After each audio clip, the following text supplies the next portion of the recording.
Hello everyone, welcome to students unique academy. आज है 29 सितंबर 2023 और आज के जो मोस्ट इम्पॉर्टेंट करंट अफेयर्स है वो हम आपके लिए लेकर आए जो आपके सभी एग्जाम में आपकी मदद करेगा। स्पेशली पेट के एग्जाम के लिए रामबाण साबित रहेगी। चलिए हम स्टार्ट करते हैं। हमारा पहला क्वेश्चन कह रहा है कि हाल ही में किसके द्वारा लिखित पुस्तक tales from the home of wax and wiggles का विमोचन हुआ है। तो बताइए किसके द्वारा लिखित पुस्तक tales from the home of wax and wiggles का विमोचन हुआ है।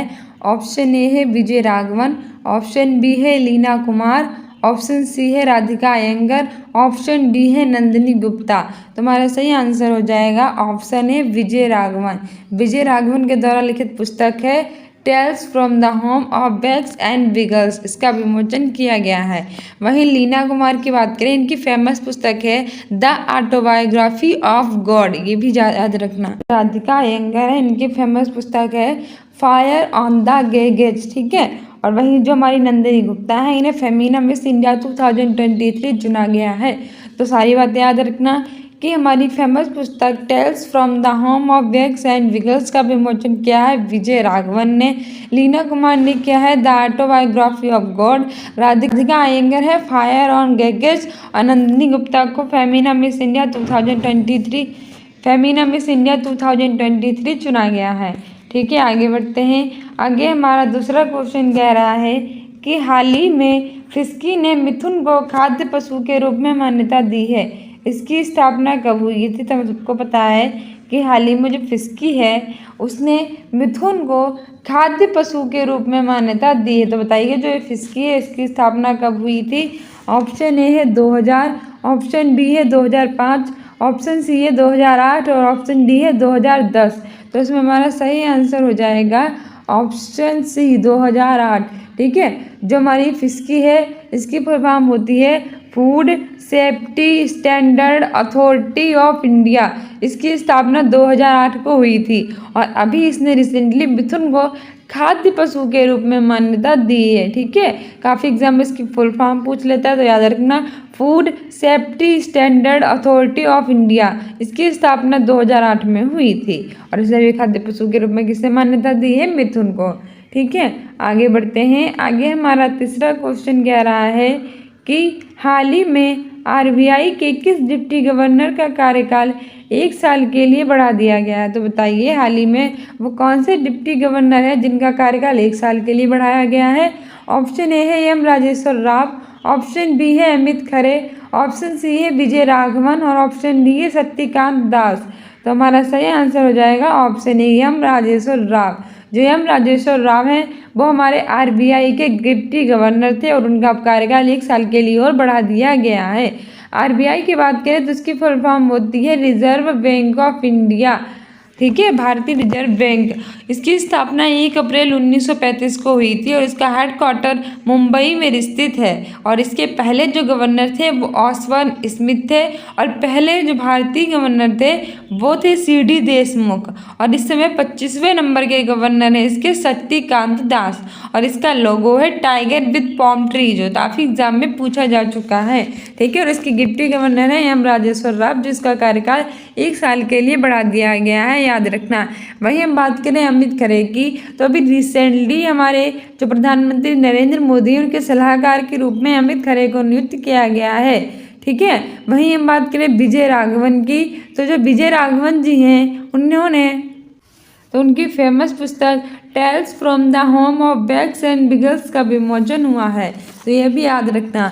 वहीं बात करें शक्तिकांत दास की, तो आरबीआई के 25वें नंबर के गवर्नर है शक्तिकांत दास, ठीक है। सारी चीज़ें याद रखना।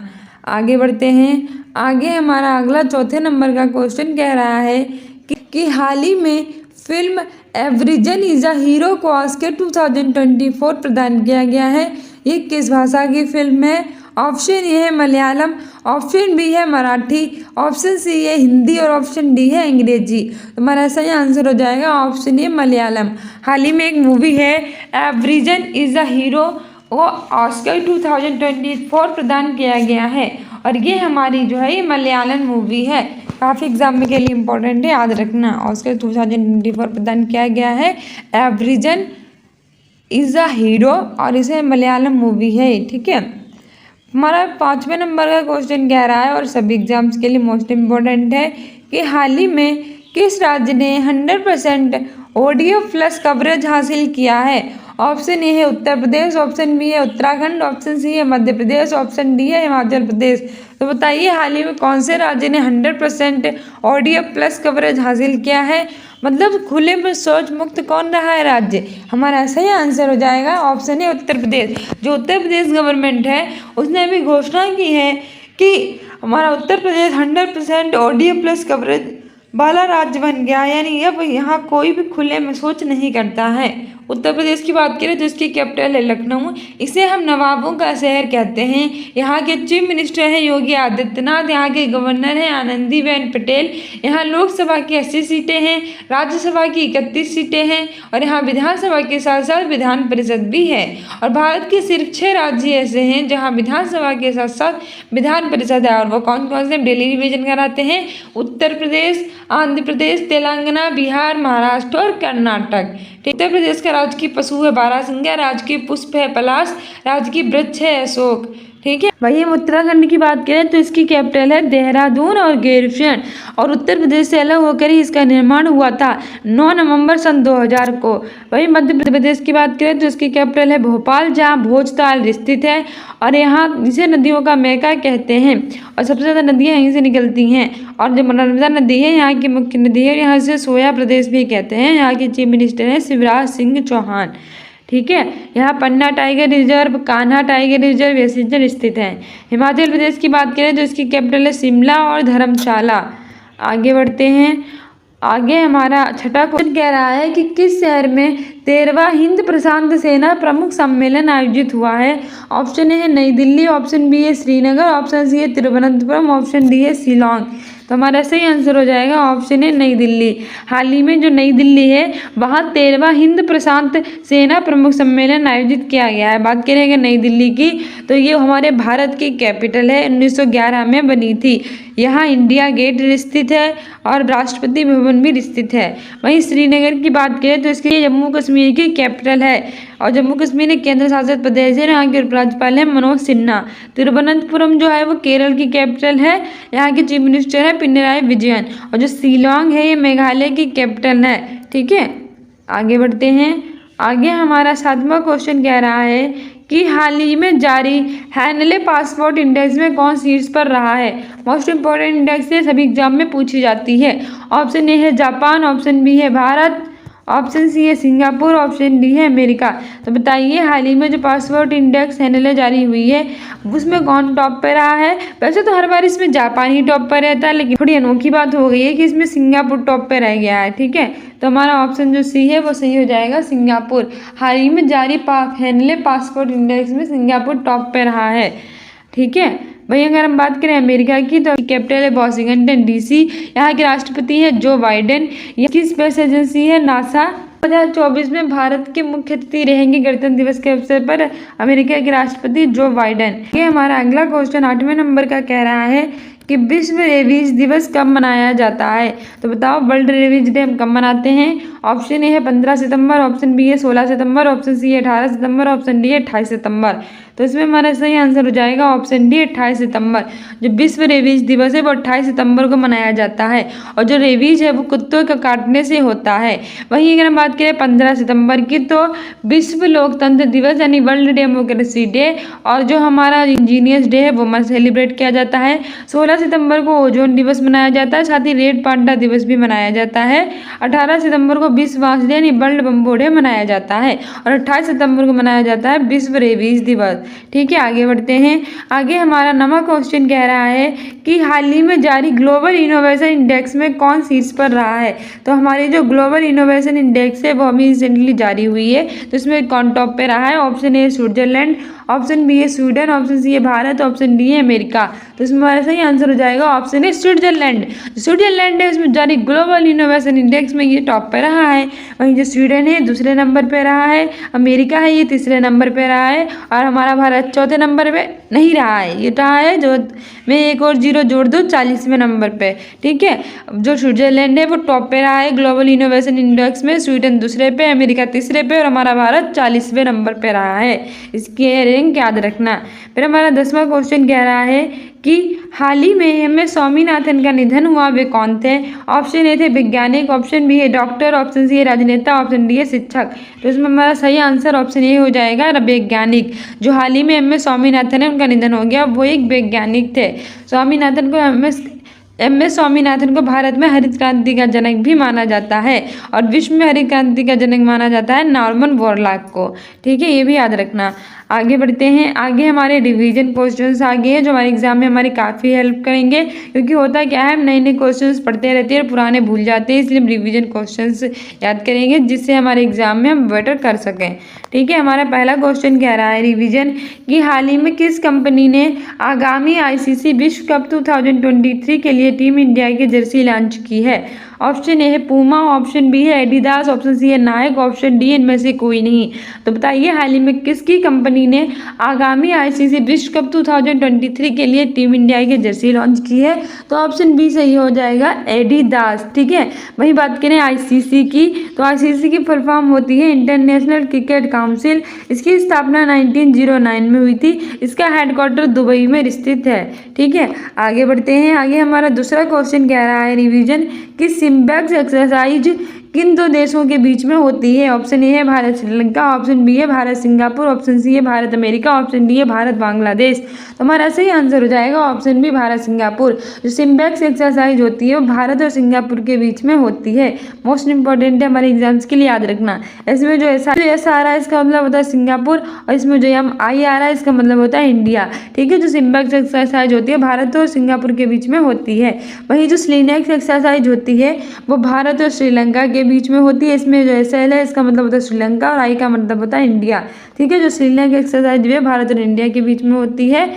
ठीक है, श्रीलंका एक्सरसाइज होती है भारत और श्रीलंका के बीच में होती है। इसमें एल का मतलब होता है श्रीलंका, आई का मतलब होता है इंडिया, और मित्र शक्ति भी होती है भारत और श्रीलंका के बीच में।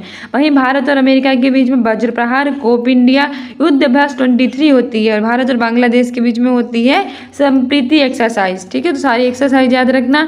भारत और बांग्लादेश के बीच में संप्रीति एक्सरसाइज, भारत और अमेरिका के बीच में कोप इंडिया, युद्ध अभ्यास 23 और वज्र प्रहार, भारत और सिंगापुर के बीच में सिम्बैक्स, और भारत और श्रीलंका के बीच में मित्र शक्ति और श्रीनेक्स। तीसरा क्वेश्चन कह रहा है हमारा रिवीजन कि हाल ही में थीरी मातो ने भारत में किस देश के राजदूत के रूप में कार्यभार संभाला है?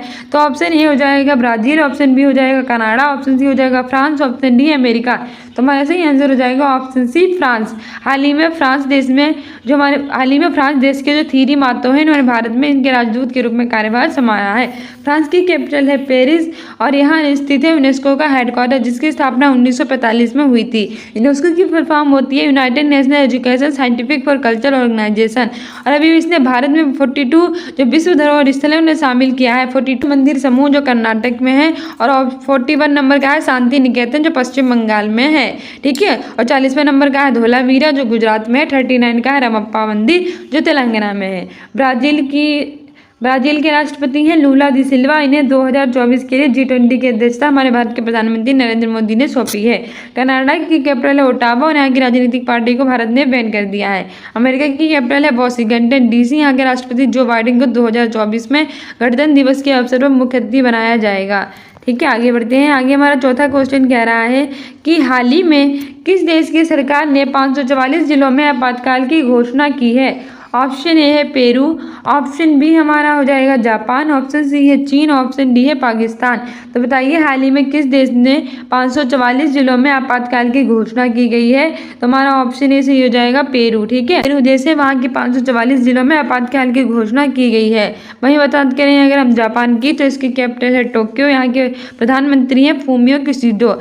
चीन की बात करें तो इसकी कैपिटल है बीजिंग। यहाँ की करेंसी है रेनमिनबी और युवान। पाकिस्तान की बात करें तो इसकी कैपिटल है इस्लामाबाद। यहाँ की करेंसी है रुपया। आगे बढ़ते हैं। आगे हमारा 5th नंबर का क्वेश्चन कह रहा है कि हाल ही में नीति आयोग के नए सीईओ किसे नियुक्त किया गया है। तो बताइए किसे बनाया गया है नीति आयोग के नए सीईओ। ऑप्शन ए है परमेश्वर अय्यर, ऑप्शन बी है BVR सुब्रमण्यम, ऑप्शन सी है अमिताभ कांत, ऑप्शन डी इनमें से कोई नहीं। तो हमारा ऑप्शन बी सही हो जाएगा, BVR सुब्रमण्यम। हाल ही में नीति आयोग के नए सीईओ जिसकी फुल फॉर्म होती है चीफ एग्जीक्यूटिव ऑफिसर, वो बनाए गए BVR सुब्रमण्यम। ठीक है, ऑप्शन बी बिल्कुल सही हो जाएगा। नीति आयोग की फुल फॉर्म होती है national institution for transforming India. बढ़ते हैं आगे। हमारा अगला 6ठे नंबर का क्वेश्चन कह रहा है कि हाल ही में D9 स्पोर्ट्स ने हाल ही में किसने नया ब्रांड D9 स्पोर्ट्स लॉन्च किया है। ऑप्शन ए है विराट कोहली, ऑप्शन बी है ऋतिक रोशन, ऑप्शन सी है दीपक चहार, ऑप्शन डी इनमें से कोई नहीं। तो हमारा सही आंसर हो जाएगा ऑप्शन सी दीपक चहार। हाल ही में दीपक चहार को D9 स्पोर्ट्स का नया ब्रांड एम्बेसडर लॉन्च किया गया है। फिर हमारा 7वां क्वेश्चन कह रहा है रिवीजन कि हाल ही में 19वें एशियन गेम्स किस देश में किए जाएंगे। ऑप्शन ए है चाइना, ऑप्शन बी है जापान, ऑप्शन सी है अमेरिका, ऑप्शन डी है पाकिस्तान। आंसर हो जाएगा हाल ही में जो 19वें एशियन गेम्स हैं वो चाइना में आयोजित किए जाएंगे। ऑप्शन ए सही हो जाएगा। चीन की कैपिटल है बीजिंग, यहाँ करेंसी है रेनमिनवे युआन। जापान की कैपिटल है टोक्यो, यहाँ कोशिजो, यहाँ की संसद का नाम है डायट। अमेरिका की कैपिटल है वाशिंगटन DC, यहाँ नासा है एजेंसी है नासा, यहाँ के राष्ट्रपति हैं जो बाइडन। पाकिस्तान की बात करें तो इसकी कैपिटल है इस्लामाबाद, यहाँ की करेंसी है रुपया। आगे हमारा अगला क्वेश्चन कह रहा है 8वें नंबर का कि हाल ही में ICC विश्व कप के लिए कौन सा एंथम सॉन्ग रिलीज हुआ है। ऑप्शन ए है हमारा दिल जश्न बोले, ऑप्शन बी है दिल बोले हड़प्पा, ऑप्शन डी है ऐसा देश है मेरा, ऑप्शन डी इनमें से कोई नहीं। तो बताइए ICC विश्व कप के लिए कौन सा एंथम सॉन्ग रिलीज हुआ है। तो ऑप्शन ए सही हो जाएगा दिल जश्न बोले। ठीक है, ICC की फुल फॉर्म होती है इंटरनेशनल क्रिकेट काउंसिल। 1909 में इसकी स्थापना हुई थी, दुबई में इसका हेडक्वार्टर है। और ICC विश्व कप के लिए ICC विश्व कप के लिए नया एंथम सॉन्ग रिलीज हुआ है दिल जश्न बोले। ठीक है, और एडिडास ने इसकी जर्सी को लॉन्च किया है। ये सारी चीज़ें याद रखना। फिर हमारा नवा क्वेश्चन क्या कह रहा है कि हाल ही में हमारे खत्म होने वाले हैं, बस एक और रिवीजन क्वेश्चन बचा है। हमने टोटल 10 रिवीजन क्वेश्चन कराए हैं। सो आई होप आपको ये वीडियो पसंद आ रहा होगा। अगर आपको पसंद आ रहा हो तो इसे लाइक सब्सक्राइब और शेयर कीजिए। साथ ही इंस्टाग्राम पर भी फॉलो कर दीजिए। अपने एग्जाम में बेटर करने के लिए डालते हैं कम्युनिटी पोस्ट में, उसके भी आंसर दिया कीजिए। हमारा नंबर क्वेश्चन कह रहा है कि हाल ही में किस राज्य के मुख्यमंत्री ने मुख्यमंत्री कृषक मित्र योजना शुरू की है। और ऑप्शन ए है मध्य प्रदेश, ऑप्शन बी है उत्तर प्रदेश, ऑप्शन सी है राजस्थान, ऑप्शन डी है पंजाब। हमारा ऐसे ही आंसर हो जाएगा ऑप्शन ए मध्य प्रदेश। हाल ही में मध्य प्रदेश राज्य के मुख्यमंत्री ने मुख्यमंत्री कृषक मित्र योजना स्टार्ट की है। मध्य प्रदेश की बात करें तो उसकी कैपिटल भोपाल, जहाँ भोजताल स्थित है, इसे नदियों का मेका कहते हैं। यहाँ के मुख्यमंत्री हैं शिवराज सिंह चौहान। उत्तर प्रदेश की बात करें तो इसका लखनऊ, जिसे हम नवाबों का शहर कहते हैं, यहाँ के मुख्यमंत्री हैं योगी आदित्यनाथ। राजस्थान की कैपिटल है जयपुर, जिसे पिंक सिटी कहते हैं, और यहाँ के मुख्यमंत्री हैं अशोक गहलोत। पंजाब की बात करें तो इसकी कैपिटल है चंडीगढ़, जो एक केंद्र शासित प्रदेश भी है, और यहाँ के मुख्यमंत्री हैं भगवंत मान। ठीक है, और अब हमारा लास्ट क्वेश्चन आ गया है 10वें नंबर का रिवीजन क्वेश्चन है और हमारे एग्जाम के लिए मोस्ट इंपॉर्टेंट है। तो हाल ही में 21 सितंबर को कौन सा दिवस मनाया गया। ऑप्शन ए है विश्व ओजोन दिवस, ऑप्शन बी है अंतर्राष्ट्रीय लोकतंत्र दिवस, ऑप्शन सी है अंतर्राष्ट्रीय शांति दिवस, ऑप्शन डी है विश्व रेबीज दिवस। हमने इंपॉर्टेंट डेज की ऑलरेडी एक सीरीज डाल रखी है, अगर ना देखी हो तो प्लीज़ देखना, एग्जाम में रामबाण साबित होगी। वो हमारी जनवरी माह की है, जल्दी हम फरवरी माह की भी करवाएंगे और आपके एग्जाम तक हम पूरी अक्टूबर तक करा देंगे। ऑप्शन इसमें हमारा सी सही हो जाएगा अंतर्राष्ट्रीय शांति दिवस। जो अंतर्राष्ट्रीय शांति दिवस यानी इंटरनेशनल पीस डे है वो 21 सितंबर को मनाया जाता है। और जो विश्व शांति इंडेक्स में विश्व शांति में हमारी इंडेक्स है वो हमारी रही है 126, जो हमारी खुशहाली में भी रही है, याद रखना। विश्व ओजोन दिवस 16 सितंबर को मनाया जाता है। रेड पांडा दिवस भी। अंतर्राष्ट्रीय लोकतंत्र दिवस 15 सितंबर को मनाया जाता है और साथ ही मनाया जाता है 15 सितंबर को इंजीनियर्स डे। विश्व रेबीज दिवस मनाया जाता है 28 सितंबर को। सो डियर स्टूडेंट, यदि हमारी मोस्ट इंपॉर्टेंट करंट अफेयर्स की क्वेश्चंस, अगर आप में से कोई भी पेट की तैयारी कर रहा हो तो उसके लिए रामबाण हमारी रात के 8 बजे वाली क्लास भी देखना बिल्कुल मत भूलना, जो हमारी सीरीज इंपॉर्टेंट आती है पेट एग्जाम्स के लिए। If you like this video then like subscribe and share. Thank you, bye.